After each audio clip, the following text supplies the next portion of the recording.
Bismillahirrahmanirrahim. Assalamualaikum warahmatullahi wabarakatuh.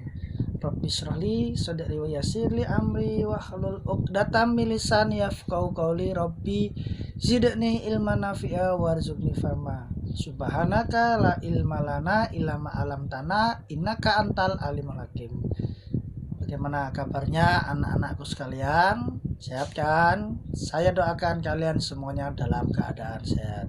Oke, pada kesempatan kali ini Pak Buku akan mereview materi IPS di poin B sebagai persiapan penilaian tengah semester. Oke, yuk kita ikuti. Silakan dipersiapkan buku paketnya untuk menyimak apa yang Pak Buku sampaikan. Siap ya? Yuk. Coba buku paketnya disiapkan, dibuka di buku paket halaman 7. Di buku paket halaman 7 di situ ada poin B, di mana poin B letak dan luas Indonesia. Nah, pemahaman lokasi melalui peta. 1. Di situ dijelaskan lokasi suatu tempat dapat dilihat pada sebuah peta. Peta sendiri adalah gambaran permukaan bumi pada suatu bidang datar dan diperkecil dengan menggunakan skala. Itu adalah peta. Paham ya? Peta itu bidang datar ya, dan diperkecil dengan menggunakan skala. Bagaimana contoh-contoh peta? Silakan kalian bisa browsing contoh peta, googling. Silakan googling contoh peta seperti apa. Pada peta terdapat sejumlah informasi yang menyertainya. Kalian harus mampu membaca peta agar dapat memperoleh berbagai informasi yang dibutuhkan. Bagaimanakah memperoleh informasi pada sebuah peta? Untuk menjawab pertanyaan tersebut, perhatikanlah peta berikut ini. Selanjutnya, lakukanlah aktivitas kelompok pada kotak aktivitas kelompok. Oke ya. Next, di halaman 8 kita buka. Di halaman 8 itu ada gambar peta. Ini petanya seperti ini ya. Oke.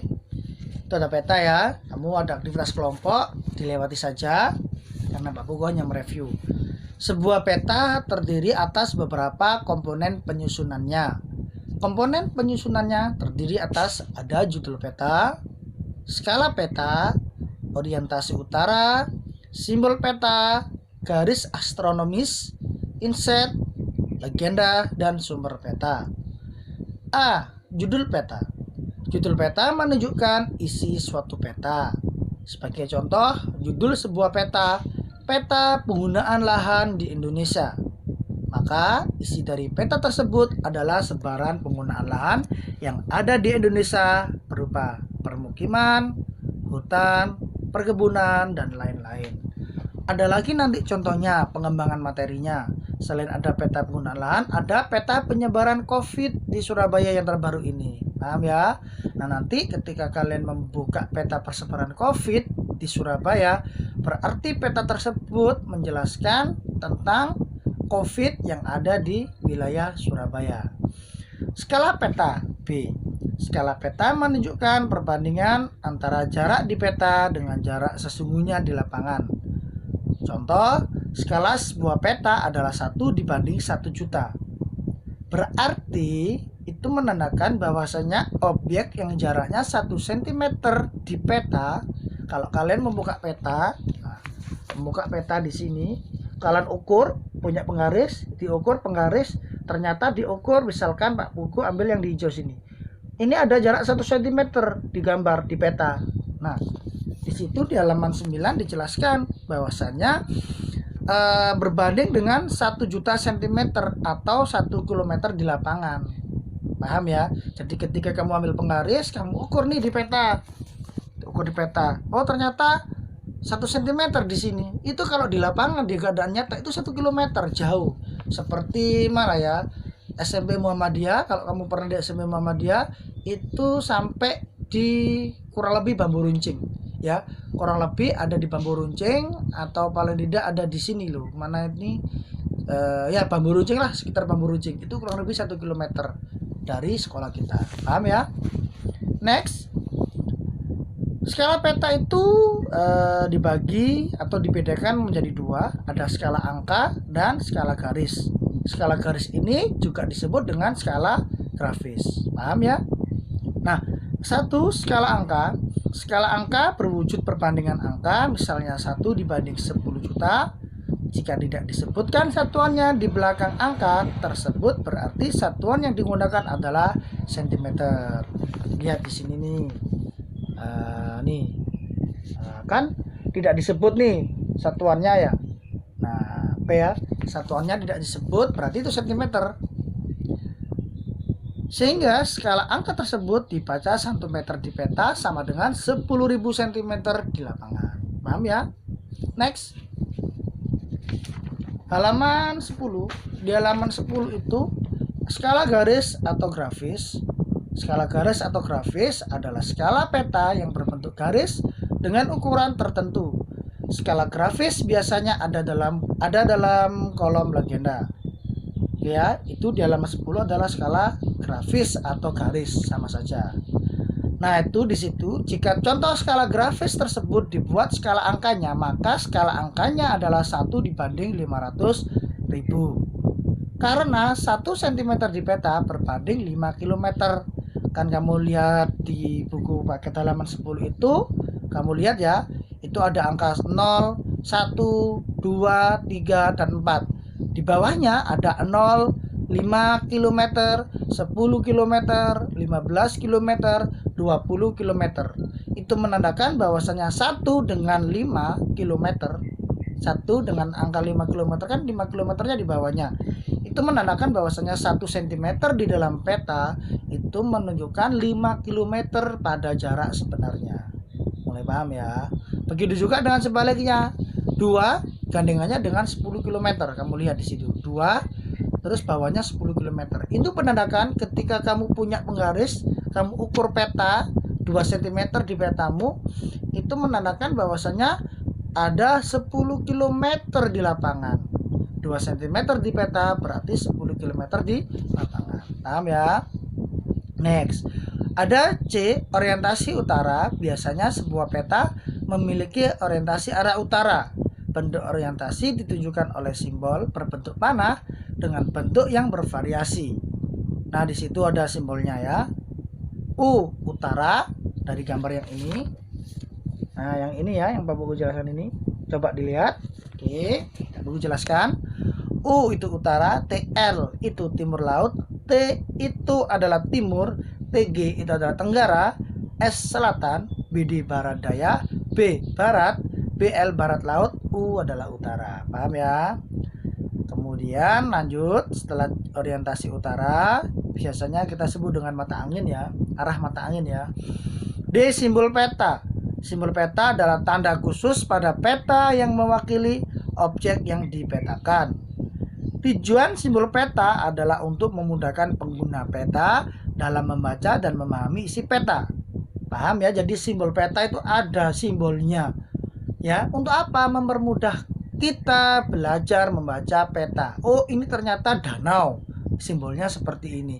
Oh, garis putus-putus itu namanya simbol jalannya rel kereta api. Kalian lihat. Kemudian di situ ada, oh, ada segitiga warna merah. Oh, berarti itu menandakan gunung berapi. Ini kalau kamu punya peta. Paham ya? Next. Berdasarkan bentuknya, simbol peta dapat dibedakan menjadi, lanjut ke halaman 11, dibuka buku paket halaman 11, ada simbol titik yang pertama. Simbol titik itu dapat berupa lingkaran, bujur sangkar. Bujur sangkar ini nama lainnya adalah segi empat ya, segitiga dan lainnya. Lambang ibu kota biasanya diberi simbol bujur sangkar, gunung api berbentuk segitiga, dan ibu kota kabupaten berbentuk lingkaran. Tuh bisa kalian simak di halaman 11 itu adalah simbol-simbol titik. Kemudian ada simbol garis. Simbol garis dapat digambarkan dengan beragam bentuk dan ukuran ketebalan. Ketebalan garis dapat diatur sesuai dengan kaidah perpetaan. Jadi ada ilmu dan aturannya untuk membuat peta. Paham ya? Tuh, itu simbol garis ya. Ada sungai, jalan raya, jalan lain desa, batas negara, batas provinsi, dan batas daerah kalau kalian menyimak di dalam kotak itu.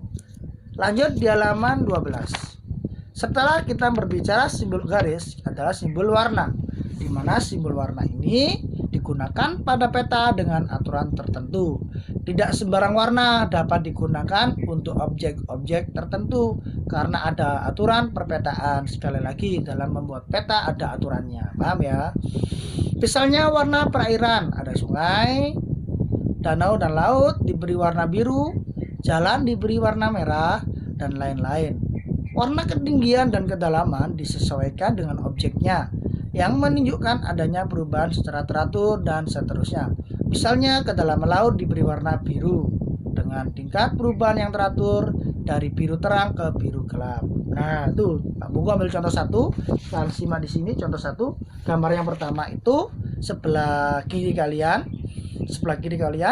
ada warna hijau, ketinggian daratan 0 sampai 100 meter. Lanjutnya lagi ada ketinggian daratan 100 sampai 500 meter. Warnanya sudah berbeda ya. Perhatikan di situ. Nah, silakan kalian baca sendiri. Kemudian kenampakan di sebelah kanan kalian. Di sebelah kanan kalian warna biru di gambar yang kedua. Kedalaman lautnya 200 sampai 0 meter. Ya, di gambar yang kedua itu sebelah kanan kalian. Posisi kolom yang kedua, kedalaman laut 200 sampai 0 meter. Semakin birunya semakin gelap, maka dalamnya laut semakin panjang sekali, semakin dalam, gitu ya. Oke. Next ada simbol area, di mana simbol area itu di nomor 4 di halaman 12 masih sama. Objek yang digambar pada peta biasanya berupa ilustrasi dari objek yang ada di lapangan. Ada simbol area juga memiliki aturan tertentu dalam pemetaannya. Misalnya area berupa sawah digambarkan dalam bentuk poligon tertutup yang di dalamnya terdapat simbol tanaman padi. Nah, ini adalah simbol contoh simbol peta, simbol area ya, di halaman 12. Nah, ini simbol area. Dan itu adalah simbol area. Paham ya? Kemudian garis koordinat, di mana garis koordinat adalah garis khayal yang terletak pada peta berupa koordinat peta dalam bentuk garis lintang dan garis bujur. Garis khayal ini adalah garis buatan manusia. Kalau di dunia nyata tidak ada garisnya, tapi untuk mempermudahkan perhitungan letak, perhitungan derajat, kemiringan buminya, maka sama manusia dibuatlah garis khayal, garis buatan manusia ya. Inilah kehebatan manusia. Allah melengkapinya dengan akal dan pikiran sehingga Allah membuat kemudahan manusia untuk mempermudah dirinya dalam mempelajari kehidupan di alam dunia ini. Oke, paham ya, ada garis lintang dan garis bujur. Inset merupakan peta kecil yang ada pada suatu peta untuk menunjukkan lokasi daerah yang dipetakan di antara lokasi lainnya yang lebih luas. Nah, itu di halaman 13 ya, kamu lihat itu. Inset peta, di situ ada tarakan, garis koordinat, ada inset peta. Nah, inset peta yang ini, ini dilingkari. Maka ketika dikotai ya, diberi kotak, maka langsung adalah gambar Pulau Kalimantan. Nah, itulah yang dinamakan inset peta. Lanjut di halaman 14. Di halaman 14 G ada legenda. Apa itu legenda? Legenda menunjukkan keterangan semua objek yang ada atau muncul pada muka peta. Pada legenda inilah seorang pembaca peta akan mengetahui tentang objek yang ada pada wilayah dipetakan. Jadi untuk mengetahui tentang objek yang ada pada wilayah yang dipetakan, kita melihatnya di legenda. Jadi ada jalan utama, jalan alternatif, jalan biasa. Jadi itu adalah keterangan semua objek ya. Ada, oh itu kecamatan, oh itu daerah rawan kemacetan, oh itu rawan kecelakaan, oh itu ibu kota, oh itu garis putus-putus jalan kereta api. Nah, dari sinilah kalian bisa melihat objek yang dipetakan pada peta. Selanjutnya sumber peta. Sumber peta menunjukkan orang atau lembaga yang membuat peta. Dari sumber peta inilah diperoleh informasi untuk pembuatan peta sehingga bisa dinilai kualitas peta yang dihasilkannya. Nah, inilah kita membahas tentang apa? Peta. Paham ya? Itu tentang peta. Kemudian selanjutnya di halaman 16, coba dibuka buku paketnya halaman 16. Ya. Di halaman 16 Itu ada nomor 2, letak dan luas Indonesia. Tadi yang pertama adalah kita peta, sekarang yang kedua adalah letak dan luas Indonesia. Letak suatu tempat di permukaan bumi tidak hanya sekedar menunjukkan posisinya di antara tempat lainnya. Letak suatu tempat menunjukkan pula karakteristik tempat tersebut. Sebagai contoh, suatu tempat berada di daerah pantai. Karakteristik tempat tersebut dapat diidentifikasi bersuhu tinggi, berupa dataran rendah, sebagian masyarakatnya bekerja sebagai nelayan, dan seterusnya. Ini adalah karakteristik tempat. Jadi ciri-ciri khas tersendiri. Beda ya. Ada wilayah pesisir, pegunungan, wilayah gurun, wilayah kutub. Itu adalah karakteristik pada suatu wilayah. Inilah kekuasaan Allah untuk menciptakan tempat yang berbeda-beda, memiliki ciri khas tersendiri. Paham ya? Nah, letak juga menunjukkan posisi suatu tempat terhadap tempat lainnya. Dalam hal ini, ada tempat yang strategis, terisolasi, dan seterusnya. Sebagai contoh, suatu tempat berada di pusat kota. Karena letaknya tempat tersebut dapat dicapai dari berbagai lokasi dengan mudah, sehingga menjadi pusat kegiatan penduduk. Oke, kita lewati langsung di halaman 17. Di halaman 17, buku paketmu, Indonesia terletak 95 derajat bujur timur sampai 141 derajat bujur timur, dan 6 derajat lintang utara sampai 11 derajat lintang selatan. Karena letaknya tersebut, Indonesia termasuk ke dalam wilayah tropis. Inilah yang dinamakan letak berdasarkan garis astronomis. Saya ulang lagi, letak berdasarkan garis astronomis, yaitu letak Indonesia yang terletak antara garis lintang dan garis bujur. Paham ya?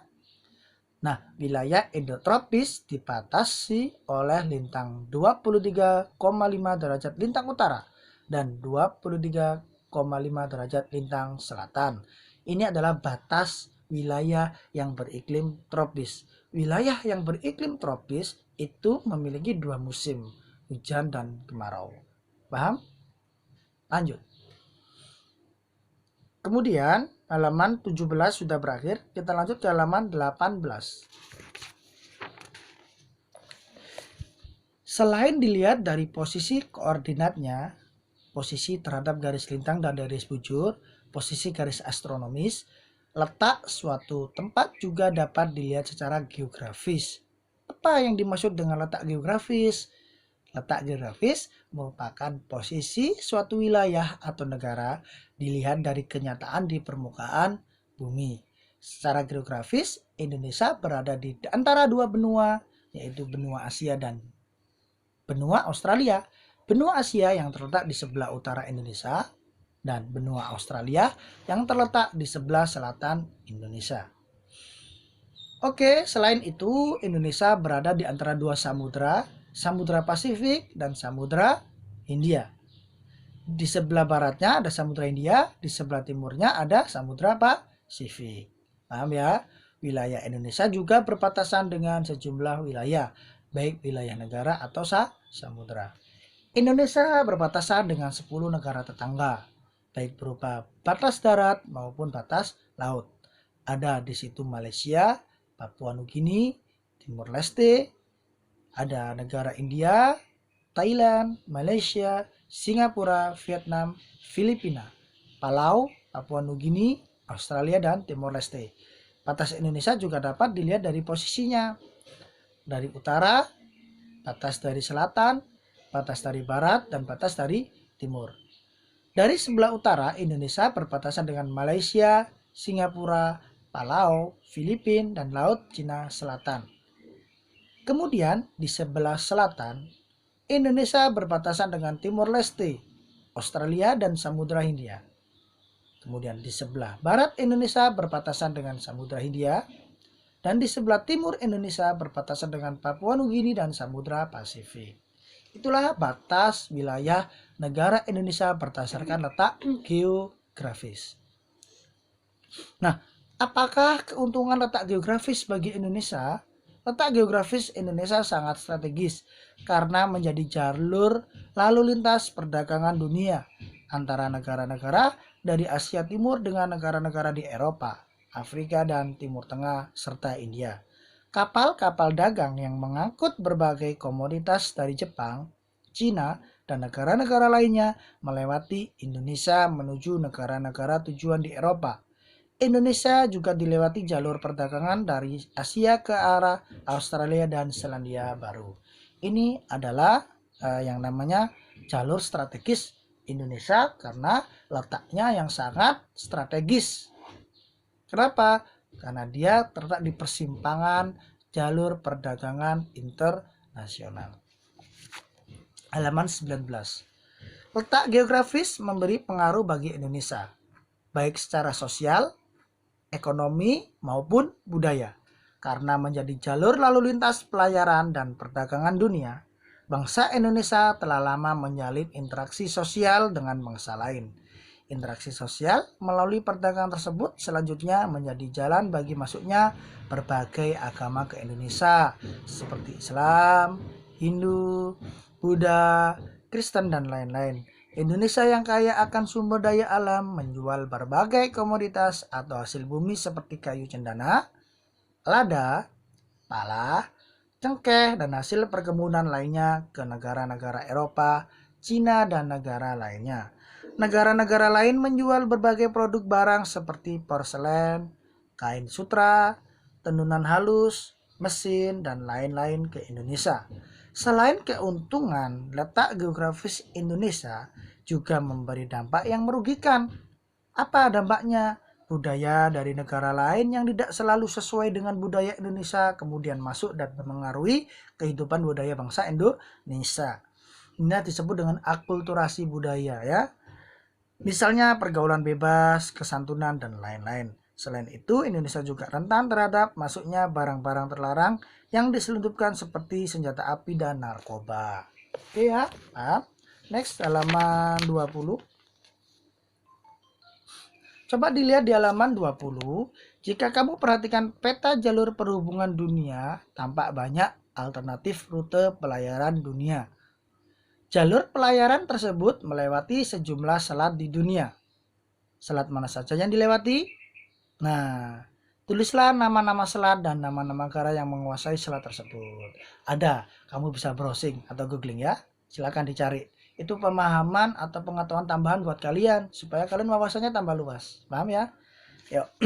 Walaupun tamak rumit, rute pelayaran utama atau core route pelayaran dunia relatif sederhana, yaitu menghubungkan Amerika Utara, Eropa, Asia Pasifik melalui terusan Suez, Selat Malaka, dan terusan Panama. Perhatikanlah, Indonesia dilalui oleh jalur pelayaran utama dunia. Jalur tersebut disebut jalur utama, merupakan jalur pelayaran yang perdagangan paling penting dan melayani pasar utama dunia. Di samping itu, terdapat rute pelayaran pendukung, secondary route, yang melayani pasar yang lebih kecil. Perhatikan, selain dilalui jalur utama, Indonesia juga dilalui oleh jalur pelayaran sekunder. Indonesia berada di benua Asia yang saat ini perkembangan ekonominya sangat cepat. Pernahkah kamu mendengar tentang kemajuan yang pesat dari negara Jepang, Cina, Korea, dan Taiwan? Kemanakah mereka menjual produk-produknya? Jalur mana yang mereka gunakan untuk mengirim produknya? Oke ya, lanjut ke halaman 21 ya, buku paketnya ya. Dari mana saja yang mereka lewati untuk mengirimkan barangnya ke Australia, Eropa, Afrika, dan Asia Barat Daya. Amati peta jalur perhubungan dunia untuk menentukan negara-negara yang dilewati jalur perdagangan tersebut. Jika kamu perhatikan peta jalur perhubungan dunia, tampak negara-negara Asia Timur seperti Jepang dan Korea Selatan menggunakan jalur Selat Malaka untuk mengirimkan barang-barang ekspor ke berbagai wilayah di dunia seperti Afrika, Timur Tengah, dan Eropa. Demikian halnya dengan negara-negara Eropa yang menggunakan Selat Malaka untuk menyalurkan ekspornya ke berbagai negara di Asia. Keuntungan posisi Indonesia juga dapat dilihat secara geologis. Indonesia berada pada jalur pertemuan 3 lempeng, yaitu lempeng Eurasia, lempeng Pasifik, dan lempeng Hindia. Posisi tersebut membuat Indonesia memiliki banyak gunung api. Keuntungan dari letak geologi seperti ini adalah beragamnya potensi sumber energi dan mineral. Selain letaknya yang strategis, Indonesia juga memiliki luas wilayah yang tergolong besar. Badan Informasi Geospasial (BIG) menyebutkan wilayah Indonesia terdiri atas daratan seluas 1 juta, hampir 2 juta kilometer persegi, dan perairan seluas 3,2 juta kilometer persegi. Jika dibandingkan dengan wilayah lainnya, maka wilayah Indonesia kurang lebih sama dengan Eropa atau hampir sama dengan Amerika Serikat atau Australia. Negara luasnya seluas benua. Mantap. Daratan yang terdiri dari 13.466 pulau. Wow, Indonesia punya 13.000 lebih pulau yang menjadikannya sebagai salah satu negara kepulauan terbesar di dunia, guys. Oke ya, paham ya? Banyaknya pulau membuat garis pantainya juga sangat besar, yaitu mencapai 99.000 km. Oke, materinya di halaman 22 sudah sampai poin C. Materinya Pak Pugu hanya poin B. Paham ya? Itulah materi pada kesempatan kali ini. Silakan kalian baca lagi, pelajari lagi, ulangi lagi poin B ini. Yang tidak jelas silakan tanya Pak Pugu. Pesannya Pak Pugu kepada kalian, silakan kembangkan materinya. Dicari mana kata-kata di yang Pak Pugu baca tadi yang belum bisa. Silakan googling dan nanti di-sharingkan dengan Pak Pugu. Paham ya untuk anak-anakku semuanya ya? Oke, Pak Pugu akhiri pertemuan kita pada kesempatan kali ini. Kita baca doa kafaratul majelis bersama-sama. Subhanakallahumma wa bihamdika asyhadu alla ilaha illa anta astaghfiruka wa atubu ilaik. Wassalamualaikum warahmatullahi wabarakatuh.